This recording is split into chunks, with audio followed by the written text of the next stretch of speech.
¿sí?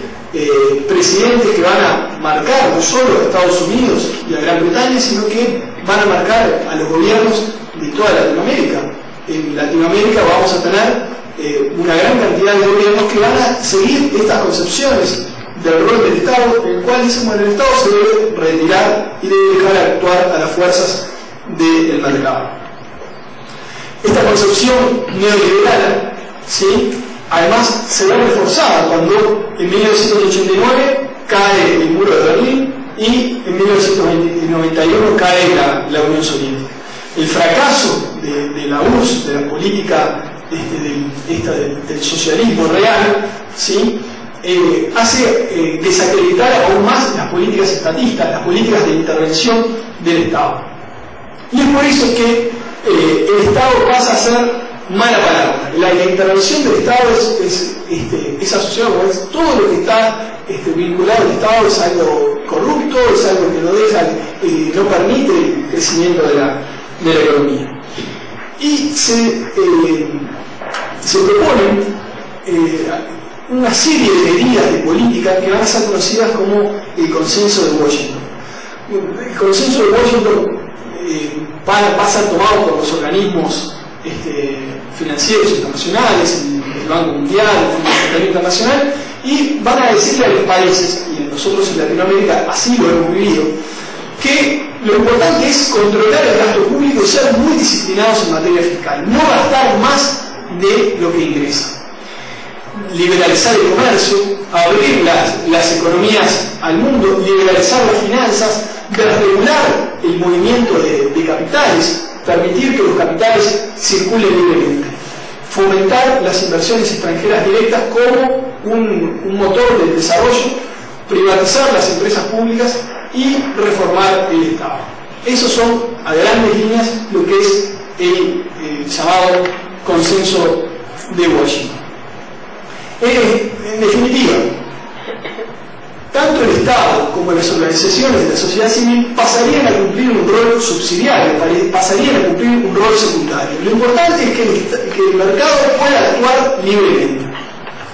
Y el Estado, bueno, debe asegurar el buen funcionamiento del mercado a partir de generar reglas y generar normativas que den confianza a los actores, y las organizaciones de la sociedad civil lo que deben hacer es asistir a los excluidos, hacer políticas de beneficencia que una vez que si el Estado, si el mercado falla en algún sentido, bueno, que haya alguna fundación que pueda asistir a aquellas personas más desprotegidas.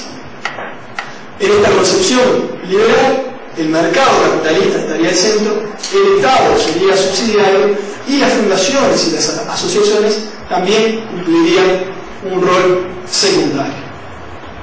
Resumiéndolo en muy grandes rasgos, el objetivo más importante de esta política de tipo liberal sería la ganancia de capital. El valor que estaría detrás sería la eficiencia. Hay que ser eficientes para producir, para generar riqueza. El factor de producción más importante sería el capital. Las relaciones económicas más importantes serían las relaciones de intercambio. Y el consumo sería un consumo de tipo privado, no público, no colectivo, y lo más diferenciado posible. Esta concepción liberal también va a entrar en crisis.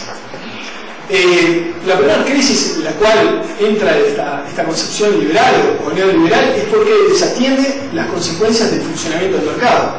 Vemos a partir de la década de los 80 y de los 90 un aumento de la pobreza y de la exclusión social. Ahora en un contexto de crecimiento.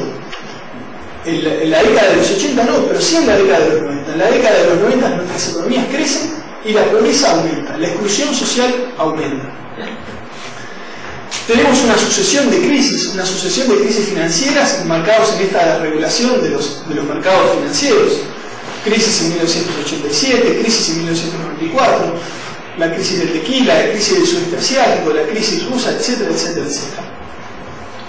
Y se da una nueva configuración del mundo. El mundo pasa a estar configurado, pasa a estar armado de otra manera. Ya no es la relación esa norte-sur, norte rico, sur pobre. Ya no es países desarrollados, países subdesarrollados. Dentro lo que son los países desarrollados se encuentran grandes segmentos de la población que empiezan a estar excluidos, que empiezan a vivir en la pobreza. Y dentro de lo que es el sur, dentro de lo que son los países subdesarrollados, tenemos sectores de la población que son muy ricos y que viven con muy buena calidad de vida, aún en medio de la pobreza. Entonces ya no se trata de una concepción norte-sur, desarrollado, subdesarrollado, sino que hay un autor que dice que estamos en archipiélagos de riqueza y en mares de pobreza. El capital abandona la esfera productiva, el capital se dedica sobre todo a este juego de la especulación, a este juego donde se apuesta a las ganancias a futuro, ¿no? Cuando el precio del barril de petróleo sobrepasa los $150, es por una necesidad real de la economía, es porque la demanda de la economía real hace que ese costo del barril llegue a $150 como llegó el año pasado. Seguramente que no, porque pocos meses después el barril de petróleo llegó hasta los $30. Entonces es más que un juego de la economía real, de la producción, se trata del juego de la especulación. Gente que apuesta y dice, compro barriles de petróleo a futuro y digo, bueno, yo te los compro dentro de un año, y dentro de un año te voy a pagar tanto. Entonces me estoy asegurando la compra de eso, pero con el fin de obtener ganancias, no de invertirlo en la producción. Y llegamos a la situación de la crisis actual. Ya en 2007 el mercado inmobiliario de los Estados Unidos venía teniendo mucho ruido, pero sobre el 2008 se produce la crisis. Una crisis que se origina en el mercado inmobiliario de los Estados Unidos, pero que rápidamente se extiende a otras áreas. Tanto se extiende que hace muy pocos días atrás la General Motors, ¿sí?, de alguna manera el símbolo de la economía norteamericana, decía el presidente de la General Motors hace muchos años atrás, lo que es bueno para la General Motors es bueno para los Estados Unidos, ¿sí?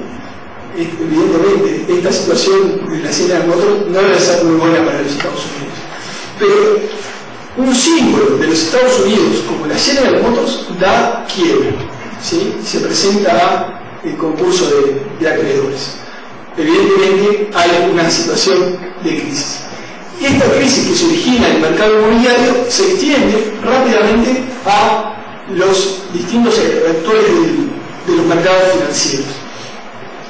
Se produce una gran falta de confianza entre los distintos actores financieros que hacen que la gente retire su dinero. Esto tiene que ver con que los bancos con mucha liquidez a comienzos de los 2000 y en esta burbuja especulativa, lo que hacen es prestar dinero sin evaluar riesgo. La función de un banco, de una financiera que se dedique al ahorro de crédito es sí prestar dinero, pero prestar dinero evaluando el riesgo, ¿sí?, generando aquellas garantías necesarias. Pero como había tanto dinero, había que prestarlo, cada vez había que prestarlo a condiciones más bajas, sin siquiera hacer un mínimo análisis de riesgo. Además de eso, se produce lo que algún autor quiere llamar lo que es la innovación disruptiva.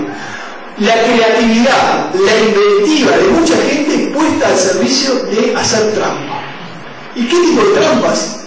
Hacer la siguiente trampa: presentar balances contables que implicaran la menor cantidad de aporte al fisco, la menor cantidad de pago de impuestos, estoy hablando de los Estados Unidos. O sea, se las ingenian para presentar sus balances de tal manera que las empresas tengan que pagar lo menos posible, pero que aún así pudieran darle la idea a sus accionistas de que la empresa iba bien y que estaba generando ganancias. Entonces se producen juegos complejísimos, figuras contables complejísimas que hacen que ya no se pueda saber cómo está funcionando la economía. Y esta vez, cuando estalla la crisis en el mercado inmobiliario, esta es la frase, una frase fantástica del expresidente norteamericano George W. Bush. Una frase que yo considero realmente fantástica.